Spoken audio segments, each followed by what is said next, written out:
No outono de 1988, uma garota de apenas 13 anos foi encontrada violentada na sua própria cama e já sem vida.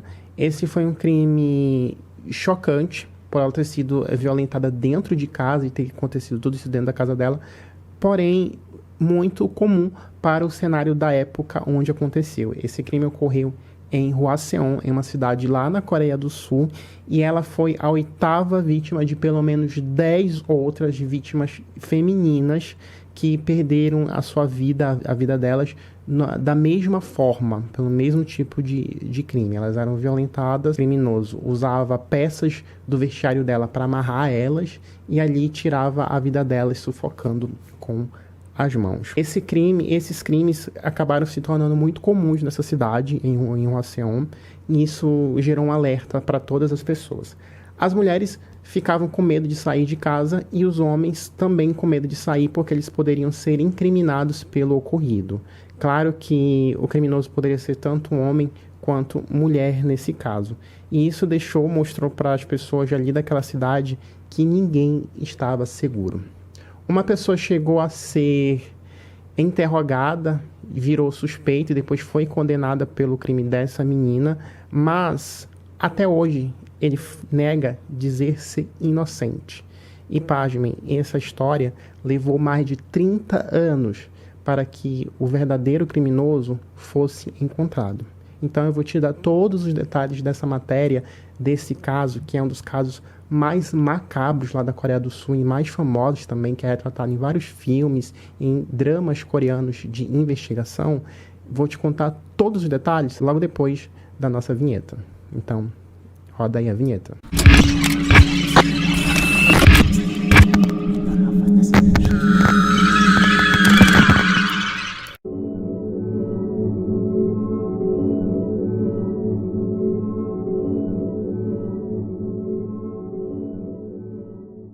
Olá pessoas do universo, pessoas da internet, tudo bem com vocês? Meu nome é Divan Fleury, também conhecido como o Embaixador da China, e sejam muito bem-vindos ao Ásia Criminal, o primeiro quadro do YouTube Brasil a trazer casos criminais envolvendo asiáticos e ou que aconteceram aqui na Ásia. Então tem várias histórias, eu vou deixar linkado aqui uma playlist com mais de 40 casos envolvendo asiáticos no mundo inteiro e coisas que aconteceram aqui na Ásia para você se deliciar. Então já pega a pipoca, pega a sua água, porque o vídeo vai estar longo e recheado assim, ó, de informação para você que gosta de vídeos sobre casos criminais. Quase um ano depois que essa morte da garota de 13 anos ocorreu, a polícia conseguiu chegar a um possível suspeito, um rapaz, um jovem aprendiz de 22 anos. Eles chegaram de noite, quando ele estava quase começando ali a jantar. A polícia bateu na porta dele, disse que precisava fazer algumas perguntas para ele, e ele acabou cedendo, porque ele não tinha nada o que temer, né?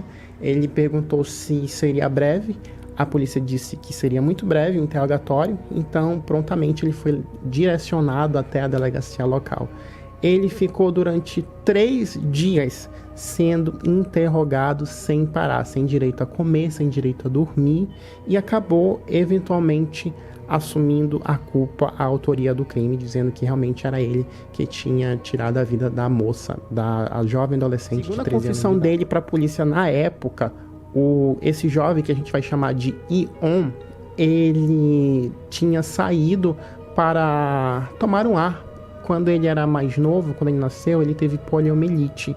Então isso deixou com que a perna dele ficasse com uma deficiência, ele mancava. Então ele estava andando pelas ruas pela vila onde ele morava, quando de repente bateu, de acordo com as palavras dele, um desejo muito grande de violentar uma adolescente. Isso mesmo, ele disse isso mesmo no depoimento dele. Então ele pulou o muro, ele escalou o muro da casa dela, viu que a luz estava acesa, ele sabia que os pais estavam em casa e decidiu violentar a moça e tirar a vida dela. E por esse depoimento ele foi condenado à prisão perpétua. Apesar do Ion ter confessado no presídio e para pessoas próximas a ele, ele sempre negou que tinha cometido esse ato infracionário. Em 2009, ele acabou sendo solto porque alguns casos, alguns presidiários que têm bom comportamento, que estão ali cumprindo pena perpétua, eles podem ter o seu caso revistos, né? Então ele conseguiu uma condicional para cumprir a pena em liberdade, ou seja, ele passou ali 20 anos preso e finalmente pôde sair da prisão e cumprir a sua pena em condicional, mas ele já tinha ali quase 50 anos de idade quando ele foi de fato liberto com essa prisão condicional. Porém, aos olhos da justiça, ele ainda era Censura! Esse caso ele é muito complexo de se explicar, porque ele possui várias vítimas. Essa investigação levou muitos anos para ser finalizada e a polícia disse que cerca de 21 mil pessoas foram ouvidas, tiveram ali seu depoimento coletado. Então foi muita gente envolvida para que esse crime tivesse tido o desfecho que a gente está conhecendo agora nesse caso. E pasmem, esse também é o caso de investigação criminal mais longo da Coreia do Sul até hoje. Nenhum caso bateu este caso, de tão complexo que ele foi, de tão medonho, de todas as histórias, todos os detalhes que você vai ouvir aqui nessa história. Em 1986, Hwaseong era uma cidade formada por várias vilas rurais. As pessoas eram bem humildes e elas relatam nas matérias da época que as pessoas eram tão humildes e tão pobres que não havia sentido de ter crimes bárbaros, crimes brutais, porque não tinha o que roubar deles. Então todo mundo ali acabava se conhecendo e cerca de 200 mil pessoas moravam ali em vilas distribuídas na cidade de Hwaseong, lá na Coreia do Sul. E uma dessas vilas era a vila de Taeyonap, que era onde o Yeon morava na década de 80. Ele morava ali, ele era um jovem aprendiz que trabalhava para um pequeno comércio ali onde ele consertava, fazia pequenos consertos. Naquela vila onde ele morava, as pessoas ou trabalhavam com pequenas coisas relacionadas ao pequeno comércio de rua, ou eram fazendeiros. Era uma vila muito pequena e todo mundo conhecia todo mundo. Essa vila era bem pacata até 1986, quando a primeira morte aconteceu. Uma senhora de 71 anos de idade foi a primeira vítima. Das 10 vítimas que foram arroladas nesse processo, a vítima mais nova tinha 7 anos de idade e a mais velha tinha 71, que foi essa primeira vítima. E essa primeira vítima foi a única vítima que não foi violentada, mas ela foi morta do mesmo jeito que todas as outras vítimas. Aqui eu não posso dar detalhes de como o corpo dela foi encontrado, porque isso vai contra as diretrizes do YouTube, e também eu não posso falar determinadas palavras, então por isso que em vez de falar palavras mais conhecidas, eu vou usar palavras mais genéricas, como por exemplo, o tirador de vida em série. Então fica aí ligado que eu vou falar muito essa palavra, o tirador de vida em série, ou tirador de vida serial, porque é assim que eu posso falar, infelizmente. Eu encontrei uma matéria publicada na CNN que faz um compilado e ele traz até um infográfico que eu vou pedir para o Fabrício colocar aí na tela, de uma linha do tempo de quando os corpos foram encontrados. Então, aí na tela você está vendo essa linha do tempo que eu tirei da matéria da CNN, e você pode ver que cada pontinho laranja ali representa um corpo quando foi encontrado, e o pontinho azul antes de 1889 é o pontinho que representa quando o Yeon foi preso pelas mortes, ou seja, a gente tem ali várias mortes entre 86 e 88, e depois a gente tem um salto dos anos 90 a 92, onde outros 2 corpos também foram encontrados. Então os crimes começaram continuaram ocorrendo mesmo depois da prisão do Yeon. Então isso levou a crer que o Yeon ele era um copycat, um imitador. Obviamente que depois que o terceiro corpo foi encontrado, a polícia já sabia que se tratava de um tirador de vida em série que estava fazendo isso, e isso deixou todos os moradores das vilas próximas que estavam ali na cidade de Hwaseong em estado de emergência. Todo mundo ficou ligado. Os próprios moradores também ajudaram na busca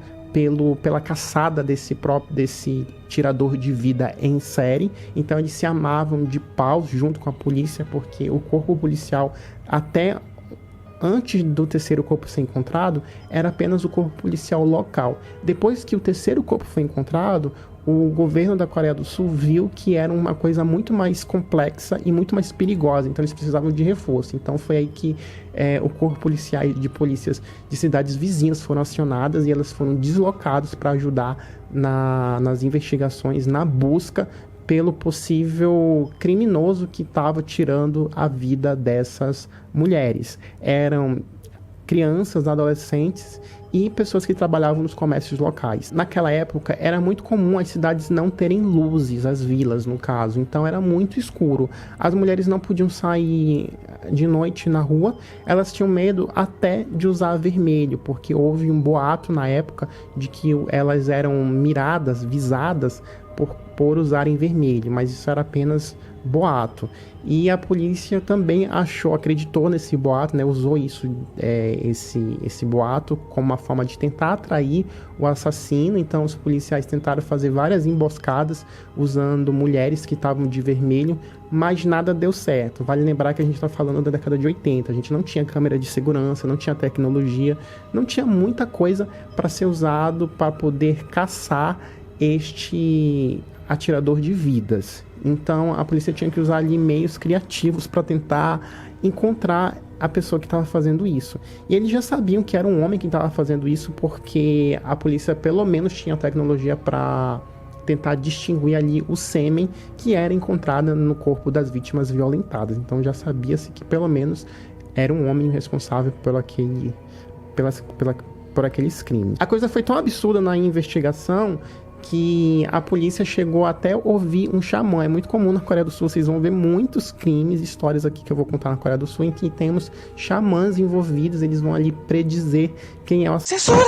E um desses xamãs chegou até a afirmar que o autor do crime não tinha um dos dedos. Então eles começaram ali a procurar uma pessoa que não tinha um dos dedos. Engraçado, Fabrício, coloca aí na tela, que a polícia conseguiu até fazer um retrato falado do possível suspeito ali e não batia nada com a descrição do Yeon. E uma outra matéria que eu encontrei também, eu vou deixar todas as matérias que eu usei aqui pro roteiro, que deu muita coisa, deu muito trabalho, já deixa seu like aí, vou deixar tudo aqui no comentário em destaque, que é para você ler.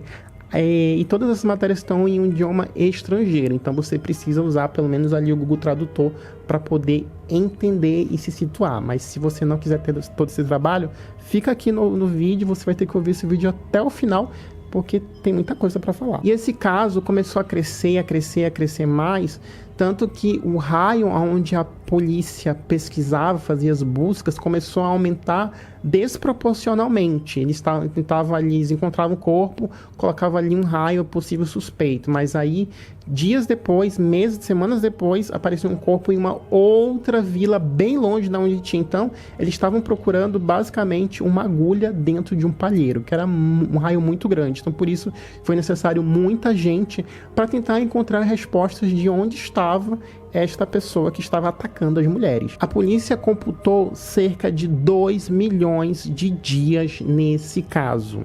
Foi o tempo que foi preciso para que as investigações pudessem clarificar o possível suspeito. Então, para você ter ideia do quão trabalhoso foi os esforços da polícia para tentar solucionar esse caso. Depois de meses, depois de semanas, meses e anos procurando respostas, o possível autor destes crimes, nunca ninguém foi julgado e culpado pelas 9 mortes. Só o Yeon pela morte daquela garotinha. Então tínhamos uma garotinha ali no meio dessa linha do tempo e outras 9 mortes sem um autor do crime.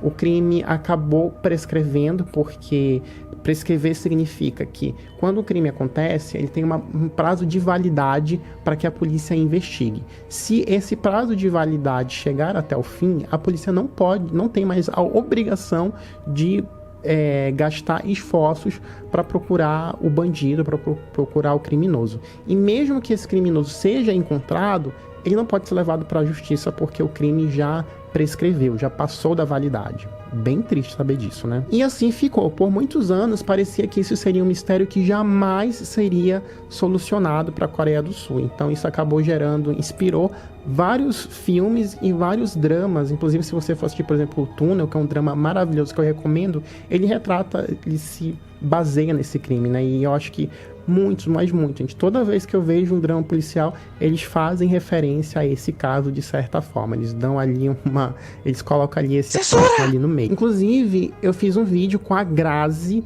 Ela tem um canal que fala sobre casos, sobre horror aqui no YouTube, e ela trouxe um dos filmes que foi baseado nesse caso. Eu vou deixar aqui o card para você assistir depois desse vídeo, tá bom? Fica aí comigo. Como esse crime foi um crime muito importante para a história policial da Coreia do Sul, por mais que o crime tenha prescrevido e a polícia não tinha a menor obrigação de continuar demandando esforços para procurar, mesmo assim, esse crime ainda ficou no banco de dados da Coreia, da polícia da Coreia do Sul. Isso foi muito importante. Eles acabaram preservando algumas das provas de DNA que viriam a ser úteis anos depois, em 2019. Guardem bem essa data, 2019. E foi por causa dessas provas de DNA que foram preservadas. Isso não é muito comum preservarem amostras de DNA de crimes muito antigos.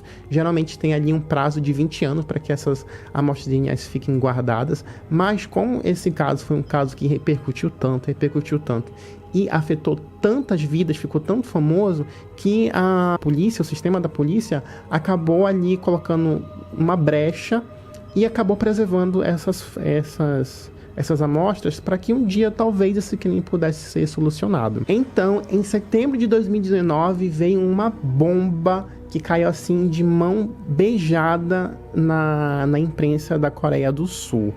O policial superintendente responsável pela polícia provincial de Gyeonggi, Nambu, o senhor Ban Jin-sun, jogou aí uma bomba na mídia e falou que, após uma investigação interna, eles haviam, de fato, finalmente encontrado quem foi o verdadeiro responsável por as 9 mortes. Isso aconteceu porque nos anos 2000 começou aí uma revolução na política da polícia de vários países. A gente tem aí Estados Unidos, China, Coreia, até Japão, em que o departamento de polícia forense, que é um departamento que eu sempre falo aqui nos casos criminais, começou a ter avanços expressivos em termos de tecnologia, e isso se refletiu também na política adotada internamente nos departamentos de polícia dos países.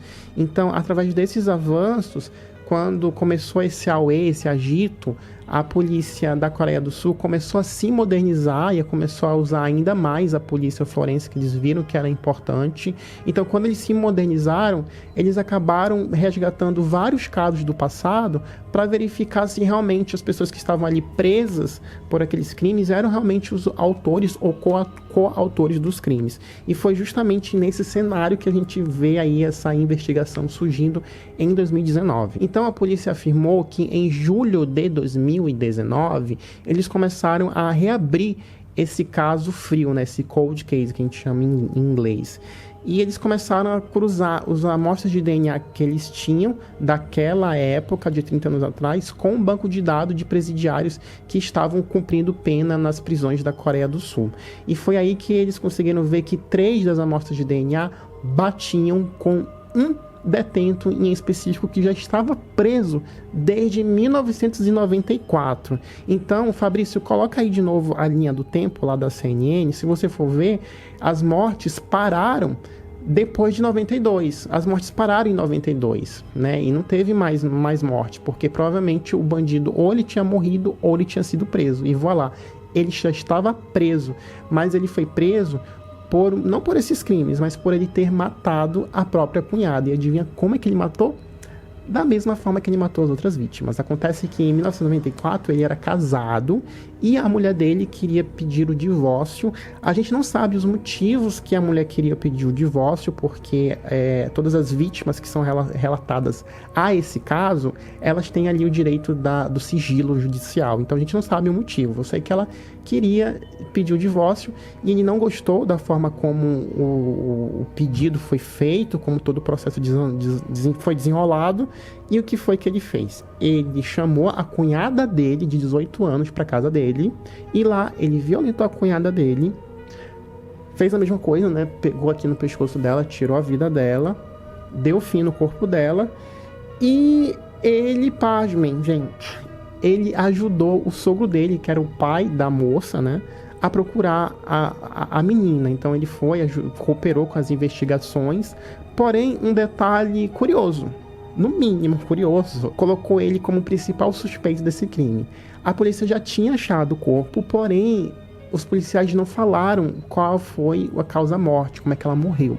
Porém, quando eles estavam procurando os corpos, ele fez a seguinte pergunta em off, assim como quem não quer nada: quanto tempo leva se uma pessoa for acusada de ter violentado uma pessoa e ter tirado a vida dela? Então, ele ficou assim meio estranho, porque a polícia já sabia que a menina tinha morrido, porque ela tinha sido violentada e porque também ela tinha sido ali, né? A gente não falou sobre isso, ninguém sabia, então ele acabou sendo preso e ele acabou eventualmente ali, depois de muita pressão, confessando que realmente ele tinha tirado a vida da cunhada dele, por isso ele pegou prisão perpétua, ele já estava preso lá na prisão de Busan. Aí você acha que foi necessário a polícia achar essas 3 DNAs que ele já ia confessar o crime? Porque ele ficou durante um mês negando todas as evidências. Só que aí a polícia forense, muito esperta, começou a achar provas e mais provas e mais provas e mais provas, que acabou ficando ali insustentável ele negar ali, porque estava tudo alegando que era ele. E foi quando, depois de muita pressão, um mês depois, ele confessou a morte das 10 pessoas. Mas ele não apenas confessou a morte das 10 pessoas, ele também disse que tirou a vida de mais 5 pessoas, ou seja, tinham ali 5 pessoas que a polícia nem sabia que ele tinha dado baixa, né? Vamos colocar assim.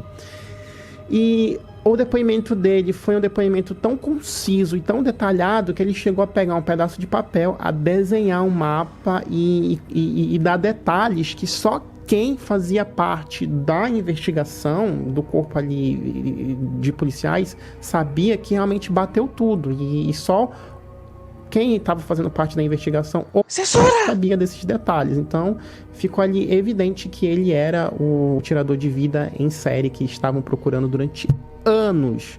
E, claro, ele disse que confessou ter tirado a vida da menina, e essa foi a única vítima que perdeu a vida dela em um ambiente interno, dentro da casa dela, porque todas as outras vítimas morreram fora de casa, morreram em uma estrada ou então uma área de campo aberto, em arrozal, acho que é assim que fala.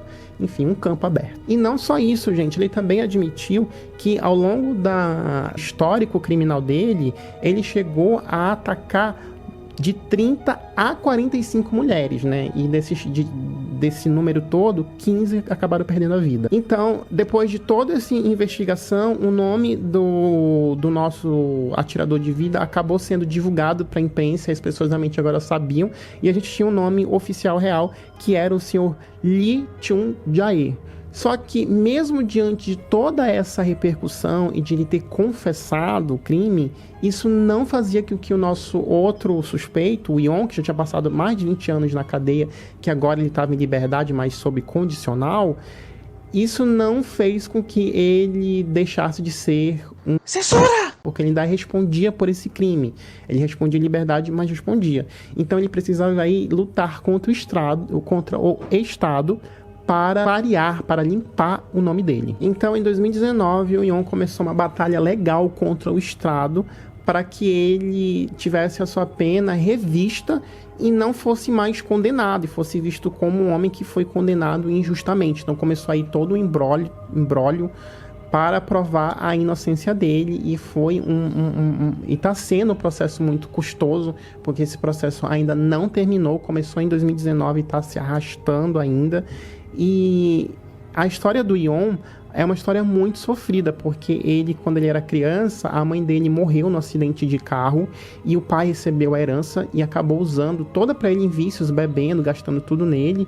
E ele sofria muito, porque ele era uma criança que tinha ali uma deficiência. Ele não chegou a nem terminar o ensino fundamental. Ele acabou fugindo de casa aos 11 anos. Ele ficou morando na frente de uma loja, de um restaurante que vendia frango frito. E lá ele ficou durante muito tempo pedindo esmola, até que um senhor passou ali, viu ele pedindo esmola pegou ele, resolveu adotá-lo, ensinando ele uma profissão. Aí ele começou a se profissionalizar e ser esse assistente. E nisso ele já estava morando naquela vila na década de 80. Ele morava em outro lugar e quando ele fugiu, ele foi para essa vila onde aconteceu todo esse incidente e ele foi pego aos 22 anos de idade. E essa história foi um tufão na mídia coreana. Ele começou a dar várias entrevistas e foi quando ele começou a narrar como foi o processo de interrogatório dele. Ele disse que ele ficou 3 dias sendo interrogado, ele não tinha o direito a dormir, quando ele cochilava, o policial ia lá e acordava ele. Então ele fala que descreve o seguinte, abre aspas: aqueles tempos eram como um pesadelo. Quando você não dorme por 3 dias, você não sabe o que você disse, você não se lembra do que fez, você não consegue pensar direito, você apenas concorda com as perguntas dele indefinitivamente. A polícia chegou a encontrar pelos pubianos dele lá na casa da menina, mas o advogado contesta, dizendo que toda essa investigação foi tudo muito manipulada e fabricada às provas. Tanto que o advogado conseguiu provar que todas as evidências foram manipuladas para fazer com que ele fosse o culpado, que durante a simulação do dia do ocorrido, lembra que eu falei que ele era deficiente, que ele mancava numa perna por causa da poliomielite? Ele disse no depoimento dele que ele pulou o muro, mas quando fizeram a reconstituição do crime com ele lá, ele não conseguiu escalar o muro, subir no muro. Então isso foi um absurdo. Como é que a polícia poderia manter ele ainda como principal suspeito se ele nem conseguia pular o muro, subir o muro? Então, como ele já estava muito cansado, ele estava com fome, não conseguia pensar direito, ele não era uma pessoa também bem articulada. As pessoas que conheciam ele falavam que ele era um homem muito, um moço muito tímido, que não falava muito bem, não sabia se expressar, mas ele era um ótimo ajudante, um ótimo profissional ali consertando, mas ele não sabia se expressar, se defender, e muito menos sabia que aquilo que a polícia estava fazendo com ele era ilegal, que não podia fazer aquilo, fazer com que ele assumisse ali uma culpa. Então ele fez a culpa, ele assinou ali um termo, ele assinou 3 confissões lá no julgamento, e ele assinou essa confissão porque ficou claro para ele que ele tinha 2 alternativas: ou ele confessava o crime e pegava a pena perpétua, ou ele ia a julgamento e poderia pegar pena de morte pelo fato, né? Então, como ele confessou, ele teve a prisão ali mais branda, que foi a pena perpétua. Ainda em 2019, a polícia que jogou toda essa merda no ar acabou também indiciando outros 7 policiais e um promotor que estava envolvido no caso. Porém, não vai dar muito. Se eles descobrirem realmente que os policiais e os promotores negligenciaram no caso dele, isso também não vai dar em nada, porque como o crime aconteceu há muito tempo, já prescreveu a ação. Então, os policiais também se beneficiam dessa lei em que o crime prescreve. Então, por mais que eles sejam culpados, vejam que realmente eles negligenciaram, então fabricaram provas, nada pode ter, o Estado não pode punir eles porque o crime já prescreveu. Então as pessoas só podem saber, realmente eles foram um baita de um FDP. O Yeon, ele tá sendo assessorado por um advogado muito famoso lá na Coreia do Sul, que é especializado em tipo de pessoas na situação dele, que são acusadas injustamente. O nome do advogado é Kim Jil-jong, e ele defendeu várias pessoas que também tiveram o mesmo problema do Yeon, né? E ele ressalta que um dos casos que mais chocou a carreira dele foi de um homem que foi acusado e foi condenado à prisão perpétua por um vidente lá dos Estados Unidos. Um vidente que previu que o assassino era ele, e ele foi condenado por causa disso. Aí, em 1995, ele conseguiu ser solto, esse homem, ele foi solto. Só que ele processou o Estado, porém ele estava tão perturbado mentalmente que ele não conseguiu se encaixar na sociedade e acabou tirando a própria vida devido aos traumas, que ele não conseguia realmente conviver na sociedade, depois de ter sido provado que ele era realmente inocente, e levou também muito tempo para que ele limpasse o nome dele. Aqui eu também vou dar uma importância maior, que durante o tempo em que o passou na cadeia, ele sempre falava que era inocente, e só tinha uma pessoa que acreditou fielmente nele. Todos os amigos se afastaram dele, porque as pessoas realmente perderam a esperança nele, que ninguém realmente acreditava nele. Porém, tinha uma pessoa que nunca deixou de desacreditar dele, que foi um policial que acompanhou ele durante vários anos na cadeia, quando ele estava preso, e esse policial se tornou um grande amigo dele, ele ouvia as histórias desse policial.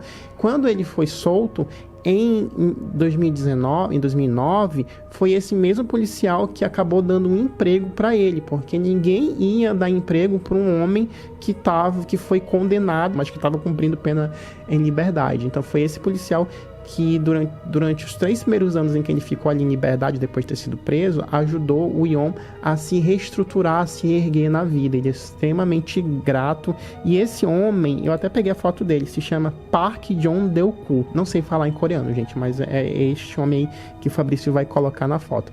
E tem até um vídeo que eles fizeram um encontro deste policial com o Yon, e é um vídeo muito emocionante, gente. Eu nem consegui terminar de assistir o vídeo, porque eu não tava nem entendendo o que eles estavam falando, gente, que tá tudo em coreano. Mas eu estava assim vendo as lágrimas, porque a matéria é muito emocionante, né? Ver ali ele se reencontrando e tal, ele agradecendo por nunca ter desistido dele. Imagina você ser acusado de um crime que você não cometeu e o país inteiro te odiar por uma coisa que você não fez. Aí você vai se perguntar, o que aconteceu com o Lee Chung-jae? Então a pena dele vai mudar depois de ele ter confessado todos esses crimes? Aí eu vou falar pra você que não, porque existe ainda essa coisa da prescrição, que quando uma pessoa confessa a autoria de um crime, é provado que ela participou de um crime, ela não pode ter esse crime aumentado, adicionado na pena dela.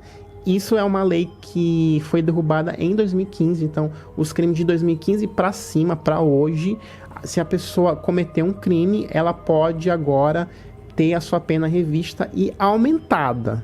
Mas, como no caso dele, os crimes foram lá na década de 80 e 90, ele não pode ter a pena dele alterada. Então, ele continua seguindo prisão perpétua. E ele diz que ele não quer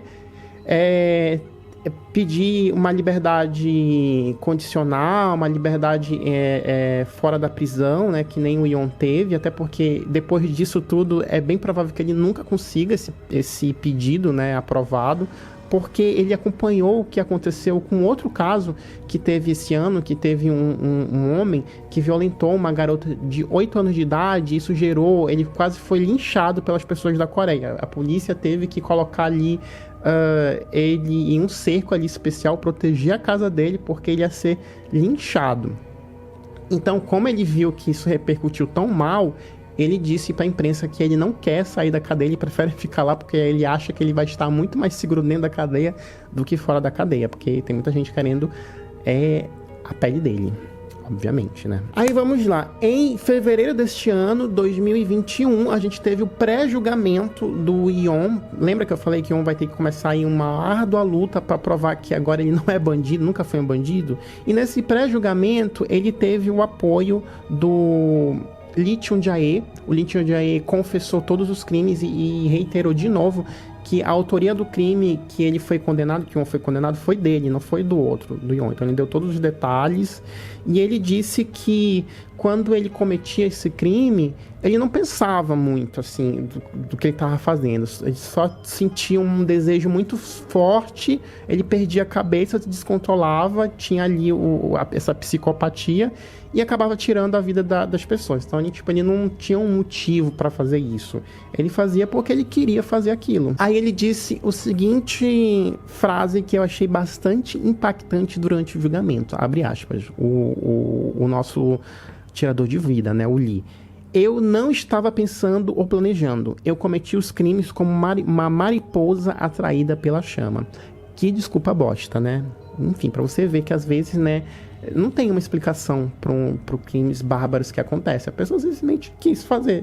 Deu uma louca, né, aqui na cabecinha da pessoa, e a pessoa realmente quis tomar essa atitude. Mas esse julgamento, esse pré-julgamento de fevereiro, também teve outra coisa que foi bastante, que deixou as pessoas assim arrepiadas e que deixou ainda o governo ainda em mais lençóis, que foi que em 1986, ele relembrou, quando ele morava ali na vila, ele chegou a ser interrogado, né, tido ali como um possível suspeito pela polícia. Ele foi até a delegacia ele deu o depoimento dele e ele estava usando o relógio de uma das vítimas. Ele entrou e saiu pela delegacia e ninguém notou que ele estava usando o relógio da vítima. Isso deixou a polícia bem desconfortável e deixou assim, a cara da polícia assim no chão, porque agora, minha gente, é bem provável que Yon vai conseguir provar realmente a inocência dele. E depois que ele conseguir provar a inocência dele, o Yon vai ter que abrir um outro processo, caso ele queira ser ressarcido pelo Estado, receber aí uma indenização, que ele tem todo o direito, né? Que a vida dele foi destruída por causa de um erro da justiça. A justiça não foi justa com ele. Então, ele vai ter que abrir um outro processo e ele pode receber nesse processo até 2,5 bilhões de won do governo. Aí vai vir uma outra dor de cabeça, um outro processo que vai se alastrar por muitos anos até ele receber essa indenização. Resumando a história, o Yon ele passou um total de 7.326 dias na prisão, quando ele finalmente ganhou a condicional dele no dia 14 de agosto de 2009. Gente, que história! Você não ficou assim passado com essa história? Também fiquei passado. Eu vou ficar assim ainda mais passado se você não deixar um like, se você não compartilhar esse vídeo no grupo, porque deu um trabalho, gente. O meu roteiro, eu terminei esse roteiro hoje de manhã e ontem tinha dado 13 páginas e quando eu vi hoje já estava com quase 20 páginas de informação. O meu roteiro não é um script que eu leio aqui para vocês, é um roteiro que eu pego todas as informações para comentar aqui, ou seja, eu não estou lendo um script, eu estou comentando as informações que eu consegui pesquisar, então por isso eu falo muito errado português, então vocês me desculpem, tá bom? E se você ficou até aqui, coloca aí a hashtag tá tudo bem, Edivan, para eu entender que você me perdoe e não tá ligando que eu tô falando tudo errado aqui no YouTube, tá bom? Chama todo mundo para curtir os vídeos, pessoa que gosta aí de casos criminais, gosta de cultura asiática, quer um conteúdo aí caseiro, feito com muito amor, muito carinho, muita dedicação, chama aqui pro canal que o pessoal vai gostar, e que aqui tem vídeos assim babadeiros aqui no canal, tá bom, gente? Um beijo pra você, um beijão pros apoiadores aqui do canal que estão fazendo esse conteúdo aqui acontecer. E se você tiver aí condição financeira de ajudar, considere-se a tornar-se um apoiador aqui do canal por apenas R$8 por mês, tá bom? Muito obrigado pela sua audiência, eu vejo você no próximo Ásia Criminal, ou então no próximo vídeo. Então se inscreve, ativa a notificação e eu vejo você no próximo vídeo. Tchau, tchau.